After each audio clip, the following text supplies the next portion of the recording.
আজ আমি আপনাদের চকলেট বিস্কিট দিয়ে চকলেট আইসক্রিম বানানো শেখাবো। আমি এখানে ক্রিম শুদ্ধই বিস্কুটগুলো ভেঙে মিক্সিতে পিষে নিচ্ছি, সঙ্গে অল্প অল্প দুধ দিয়ে। আমি এখানে ক্রিম বিস্কুটটা দুধের সঙ্গে ঠিক এইভাবে পিষে নিয়েছি, বেশি পাতলাও নয় বেশি ঘনও না। আমি এবার এই ডার্ক চকলেটটা একটা গরম জলের উপরে একটা বাটি বসিয়ে গলিয়ে নেব। চকলেটটা এইভাবে গলে গেছে। এবার এই চকলেটটা আমি এরকম কফি কাপের মধ্যে আস্তে আস্তে লাগিয়ে নেব। এইভাবে চকলেটের কোটিংটা কফি গ্লাসের মধ্যে লাগিয়ে নিয়ে ফ্রিজের মধ্যে কিছুক্ষণ ঠান্ডা করতে রেখেছিলাম। এবার এর মধ্যে যে ক্রিম বিস্কুটটা দুধ দিয়ে পিষে রেখে দিয়েছিলাম সেটা ভরে এইভাবে গ্লাসে ভরার পর এইরকম ফয়েল পেপার দিয়ে কভার করে দেব।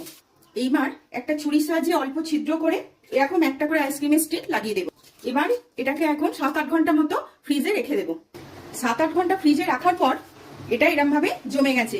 এবার এটার থেকে বার করে নেব। সামান্য কটা চকলেট ক্রিম বিস্কুট দিয়ে ঘরে সহজেই